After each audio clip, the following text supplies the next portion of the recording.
నమస్తే, welcome to Telugu popular TV.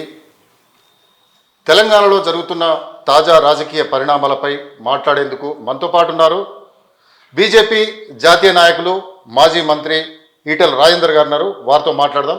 అన్న నమస్తే. అన్న నమస్కారం. అన్న, ఇప్పుడు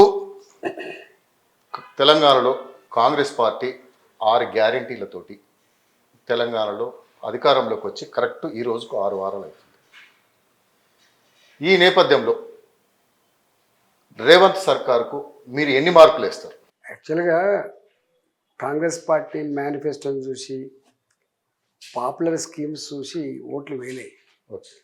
కేసీఆర్ని ఓడగొట్టాలని చెప్పి నిశ్చయించుకున్న తెలంగాణ ప్రజలు కాంగ్రెస్ పార్టీని గుర్తించుకొని దానికి పట్టం కట్టింది తప్ప ఈ స్కీమ్ల గురించి కాదు. రెండవది, ఒకవేళ నిజంగానే కనుక ఆ హామీలు అమలు చేయాలని చెప్పే సంకల్పం కనుక ఉండే ఆ ప్రభుత్వానికి ఇప్పుడున్న ఆర్థిక పరిస్థితుల్లో అమలయ్యేటువంటి ఆస్కారం కూడా లేదు.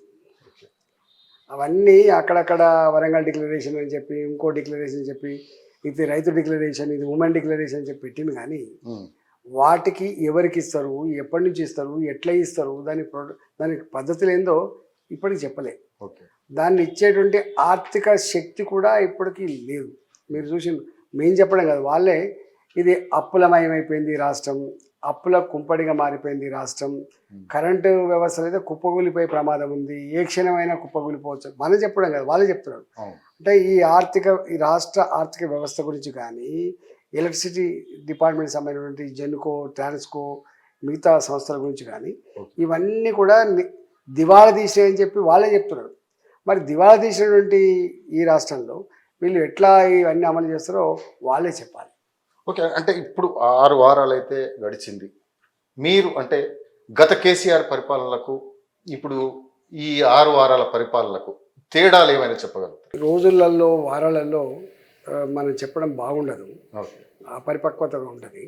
డెఫినెట్గా ఒక 6 నెలలు పోతే ఈ ప్రభుత్వ ఒరవడి ఏంటి, వీళ్ళ ప్రయారిటీస్ ఏంటి, వీళ్ళు ఇచ్చిన మాటకు కట్టుబడి ఉండేటువంటి తపన ఉందా లేదా, తపన ఉంటే వీళ్ళకి ఆర్థిక శక్తి ఉందా లేదా, ఇవన్నీ ఒక 6 నెలలు కలిసి చెప్పలేం. కానీ ఇప్పుడే చెప్పకూడదు.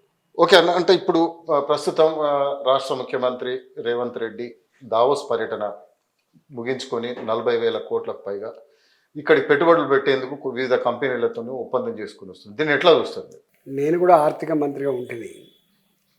ఈ పరిశ్రమలు వచ్చేటప్పుడు ఈ రాష్ట్రంలో ఇండస్ట్రియలిస్టులంతా వాళ్ళ రాయితీలు కోరుతారు. నా కంపెనీ 200 కోట్ల రూపాయలు పెట్టుబడి పెట్టబోతుంది, మేజర్ ఇండస్ట్రీ కింద వస్తుంది, నాకు ఇచ్చే కరెంటు సబ్సిడీ ఏంది, నీళ్ళ సబ్సిడీ ఏంది, భూములలో మాకేం సబ్సిడీ ఇస్తారు, ట్యాక్సులలో మాకేం సబ్సిడీ ఇస్తారు. నేను కళ్ళారా చూసినా, నేను నా చేతులతో అంటే చేసిన 200 కోట్ల రూపాయలు పెట్టుబడి పెట్టే ఒక కంపెనీ 200 కోట్ల రాయితీలు అడిగిన సందర్భాలు చూసినాం. మనం ఇల్లలకంగానే పండుగ కాదు. దావోస్లో మేము ఇండస్ట్రీస్ పెడతామని చెప్పి వాళ్ళు ఎన్ని చెప్పినప్పటికీ కూడా వాళ్ళు పెట్టే ఇండస్ట్రీ ఏంటి, వాళ్ళు కోరే రాయితీలు ఏందో తదుపరి తెలుస్తుంది. ఓకే, ఇప్పుడు మనం సాఫ్ట్వేర్ కంపెనీలు కూడా అన్నాడు రాజశేఖర్ గారు ఉన్నప్పుడు ఏం జరిగిందో మీరు చూసిండ్రు. మీరు ఇండస్ట్రీస్ పెడితే మీకు భూములలో రాయితీలు ఇస్తాం, ఒక ఉద్యోగం కల్పిస్తే ఒక 15,000 రూపాయలు 20,000 రూపాయలు రాయితీ ఇస్తామని చెప్పి పెట్టిండ్రు. మీకు ఐడియా ఉండాలి. కానీ భూములు తీసుకున్న ఆనాడు ఆ కంపెనీలు ఇండస్ట్రీస్, సాఫ్ట్వేర్ అవి పెట్టలేదు, ఇండస్ట్రీస్ పెట్టలేదు, ఉద్యోగ కల్పన అంతగా కూడా చేయలేదు. తదుపరి వచ్చిన గవర్నమెంటు మీకు కమిటీ వేస్తే మేమే పోయినాం. అసలు ఇదంతా కూడా మిస్యూజ్ అయిపోయింది, ఎవ్వరు కూడా వాళ్ళు చెప్పిన ప్రకారంగా ఇండస్ట్రీస్ పెట్టలేదు, ఎంప్లాయ్మెంట్ కూడా ఇవ్వలేదు, వీళ్ళకు మనం చేసినటువంటి లాభం వాళ్ళకు చేసినట్టుగా అయిపోయింది తప్ప మన రాష్ట్రానికి ఏం లాభం లేదు. రెండోది కూడా ఇప్పుడు మనం చూస్తున్నాం, ఉద్యోగ కల్పన కూడా ఇక్కడ ఉన్న వాళ్ళకి ఇవ్వాలనే రూల్ ఏం లేదు. ఇవాళ రేపు వాటికి కాటన్ మిల్లులో కూడా, కాటన్ ఇండస్ట్రీలో కూడా బీహార్ నుంచి వెళ్ళి లేబర్ వస్తున్నారు, మహారాష్ట్ర నుంచి లేబర్ వచ్చే పరిస్థితి ఉంది. ఇవాళ రైస్ మిల్లులలో కూడా బీహార్ లేబర్ పనిచేసే పరిస్థితి. ఒక్క మాట చెప్పాలంటే ఇక్కడ ఒరిస్సా, బీహార్, మహారాష్ట్ర, యూపీ లాంటి రాష్ట్రాల నుంచి వచ్చి పనిచేసే పరిస్థితి వస్తాను. కాబట్టి ఇవాళ ఇక్కడ ఇండస్ట్రీస్ పెట్టడానికి రాయితీలు అడుగుతారు. పెట్టిన తర్వాత కూడా ఇక్కడ వాళ్ళకి ఏదో ఎంప్లాయ్మెంట్ వస్తుంది ఇంత అనేది అయితే గ్యారంటీ ఏం లేదు.